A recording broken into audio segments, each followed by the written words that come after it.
मैं महेश कुमार, ज्ञान निकेतन education care में आपका स्वागत है। आज का जो विषय है वह फ्रेंच रेवोल्यूशन। इसके पहले जो वीडियो में हम बताए थे उसमें और भी टॉपिक कुछ बचा हुआ है, उस टॉपिक के बारे में आज हम चर्चा करेंगे। बच्चों, जो फ्रेंच जो रेवोल्यूशन है वह 14 जुलाई 1789 ईस्वी को यह फ्रांस में हुआ था। फ्रांस की राजधानी पेरिस जो सीन नदी के किनारे स्थित है, और यह फ्रेंच जो रेवोल्यूशन था यानी फ्रांस की जो क्रांति था वे ज्यादातर दो देशों के बीच में फैला हुआ था। यह क्रांति फ्रांस और ब्रिटेन के बीच में ज्यादातर लोगों के जो थे इसमें जो शामिल थे, दो देश इसमें ज्यादा इन्वॉल्व था। लेकिन लुई 16वां जो है इस क्रांति का जो बीजारोपण किया, उसके जो फ्रांस के निवासी लुई 16वां को एक जो है बोस्बॉर्न फैमिली में जन्म हुआ था। एक छोटा सा एक परिवार था जिस परिवार में इनको जन्म हुआ था। मोनार जो स्थिति था, एक मोनार के मतलब होता है कि राजा का जो आदेश था वो आदेश पर, जैसे चार्टर जिसको कहते हैं हम इजाजतनामा। चार्टर इस समय का जो राजतंत्र की जो व्यवस्था था,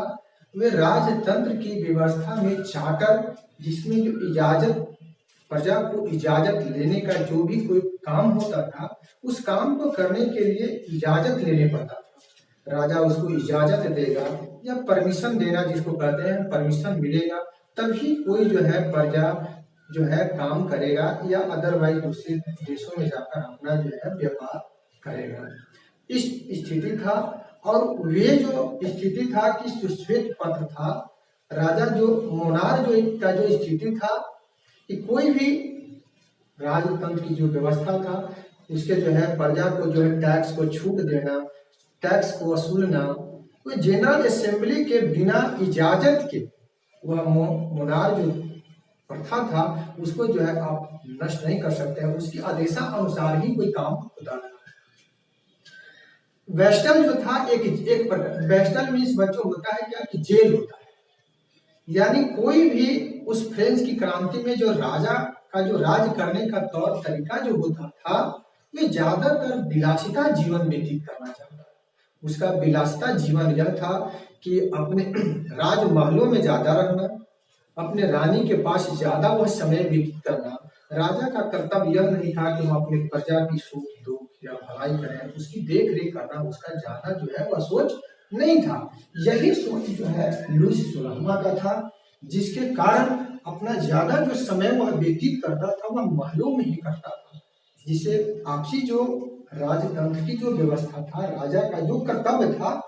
वह सही निर्वहन नहीं कर पाता था, जिसके कारण यह क्रांति भड़क गई।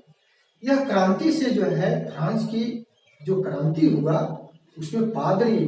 किसान, मध्यम वर्ग के सभी लोग उस फ्रांस की राजधानी पेरिस जो राजा का महल था उस महल के सामने एकत्रित हो गया। यहाँ तक कि वेस्टल जो था, जिसको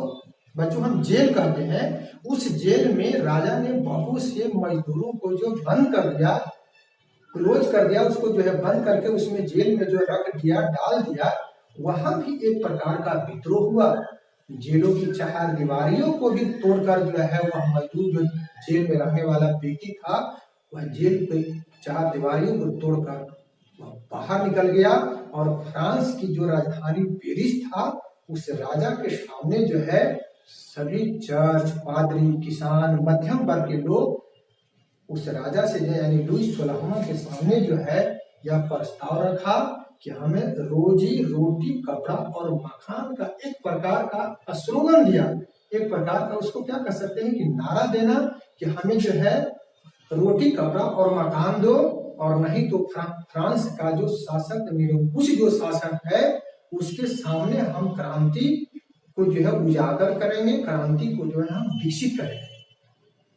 राजा यह चाहता था कि इस क्रांति को किसी न किसी रूप से रोक दे, और क्रांति जब रुकेगा तो प्रजा की जो मांग है उस मांग को हम प्रस्ताव को रखेंगे। जनरल जो असेंबली था उस असेंबली में उसको रखने का और मोनार जो उसका जो राजा का जो इस प्रकार का जो मंत्री होता था, वे मंत्री जो है उस टैक्स जो लेते थे प्रजा से, जो उसका लेने का जो एडमिनिस्ट्रेटिव स्थापित कर अपना जो है उसको एक प्रकार का पद था, उस पद के अनुसार। लेकिन किसी भी टैक्स को बढ़ाना या किसी से टैक्स लेना, इसका पूर्ण अधिकार जनरल असेंबली को मिलता था। जनरल असेंबली में उसको जो है लागू किया, प्रस्ताव दिया जाता, और उस प्रस्ताव को जो है उस असेंबली में पब्लिक का यही डिमांड था कि राजतंत्र की जो व्यवस्था है समाप्त हो, निरंकुश शासक नष्ट हो, फ्रांस की क्रांति समाप्त हो, हम संविधान, एक नए संविधान की आवश्यकता है, हमें स्वतंत्र प्रजा की राज हो। इस तरह की मांग जो है सभी किसान, मजदूर और लेबर, जितने भी टाइप के जो है आर्टिस्टियन या शिक्षक या उसके जो जितने भी काम करने वाले वो व्यक्ति थे, सभी लोग जो है वे राजा लुई 16वां के सामने ये प्रस्ताव को लेकर गया कि अब हमें राजतंत्र की आवश्यकता नहीं है, राजतंत्र को समाप्त किया जाए। इसलिए कि जो लुई 16वां को जो 20 वर्ष की ही अवस्था में उसको जब शादी हो गया और गरीब परिवार में था, उसको राजतंत्र जो मिला, उस राजा का जो पद था, उस राजा के पद की कर्तव्य को छोड़कर वे अपने महलों में ज्यादातर विलासिता जीवन व्यतीत करता था। इसके कारण जो उसमें जो है जेल के भी जितने भी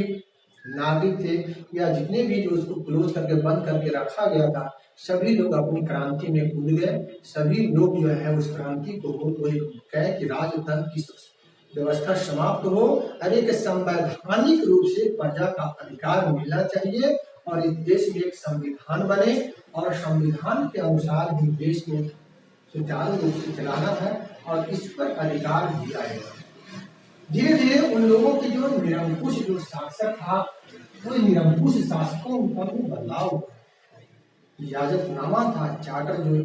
लागू किया गया था, उस चार्टर की व्यवस्था में लोग चाहते थे कि पूरी तरह से जो है लुई 16वां की राजतंत्र समाप्त हो गया। नेपोलियन की राजतंत्र जो है उसमें राजा जो है अपने और टैक्स को वसूलना, टैक्स के साथ साथ इसलिए टैक्स उनको वसूलने का यही था कि महल को जो विकसित करना, राजतंत्र में राजा के जो रानी उनको जो है पूरी भरपाई करना, इस तरह की टैक्स वसूलना राजकोष में उनको ज्यादा शौक था और ज्यादा जो है विलासिता जीवन में ही खर्च करते थे। और खर्च करने के साथ साथ बाकी का जो जमीन था, लैंड था, उसको वह छीन लेता था, ले लेता था, और राजतंत्र की में जो है उसके राजा पर पूर्ण रूप से प्रजा का जो जमीन होता था, जो लैंड होता था, वह राजा का अधिकार होता था। इसलिए कि राजतंत्र में राजा पूर्ण जो राजा होते थे, जो कहते थे वही काम उनको करने पड़ता था। लेकिन लुई 16वां का जो शासक धीरे धीरे निरंकुश जो शासक था,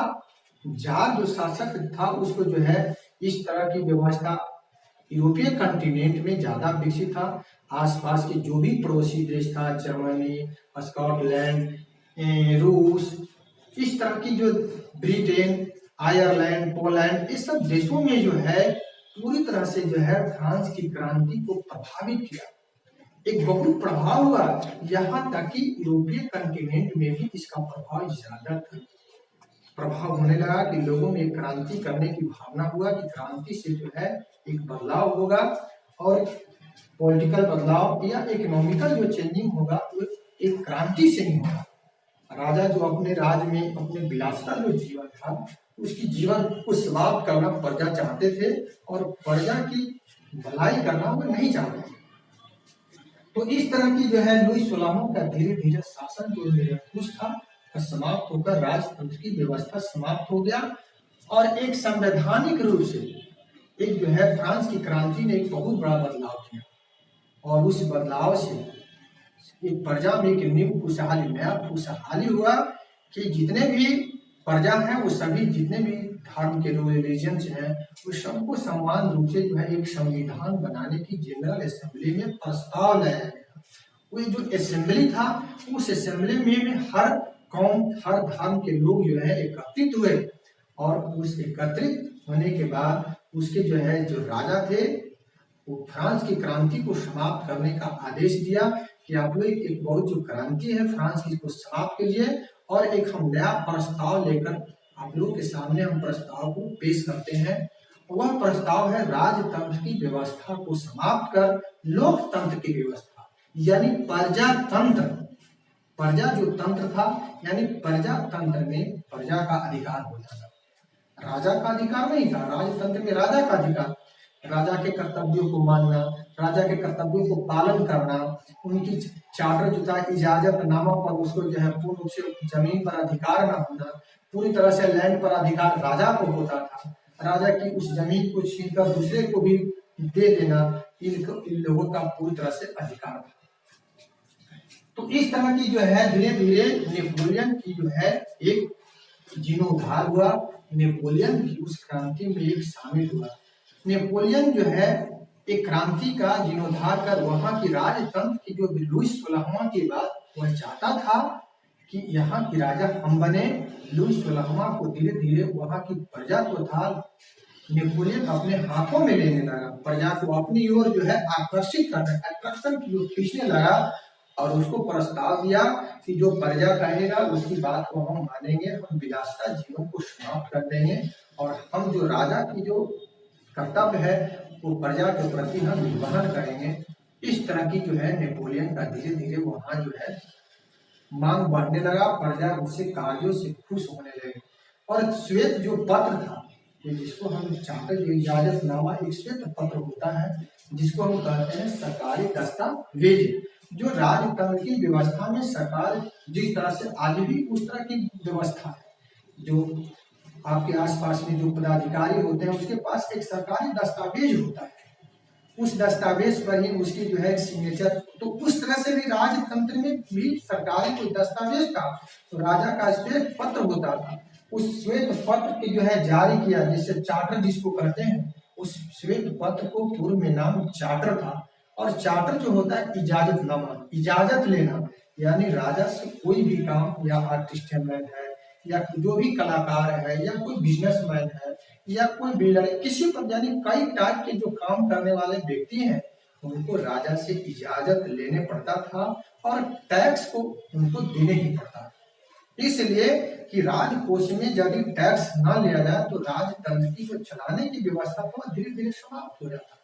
टैक्स लेना उनको मजबूरी था, टैक्स बढ़ाना, जब इनकम घटता था तो टैक्स बढ़ा देते, जिसके कारण वहां क्रांति भड़कते गया। और एक क्रांति भड़कने के बाद लुईस 16वां का धीरे धीरे शासन जो है निरंकुश जो शासक जो जार जो रूस के शासक को हम क्या कहते हैं, जार कहते हैं। रूस के जो शासक होते हैं उसको जार कहते हैं। जैसे एक रूस की भी क्रांति जिसको बोल्शेविक क्रांति कहते हैं, यह बोल्शेविक क्रांति भी जो है रूस की एक बहुत बड़ी क्रांति है। यह क्रांति रूस की जितने भी पॉलिटिकल और इकोनॉमिकल जो चेंज था वो बदलाव हो गया, यानी कभी जो भी परिवर्तन होता है ये क्रांति से ही होता है। जैसे जो भी क्रांति हुआ, जैसे फ्रांस की क्रांति दो देशों के बीच था, ये दो फ्रांस और ब्रिटेन। रूस की क्रांति, तो रूस की क्रांति जो था वो सिर्फ रूस में ही था, लेकिन पड़ोसी जो देश था, जैसे आपको जो है पड़ोसी देश में बेबीलोन था, ऑस्ट्रिया था, एक छोटा छोटा जो टापू पर बसा हुआ जो देश था, उन लोगों को भी होड़ था कि हम लोग भी जो है इस युद्ध में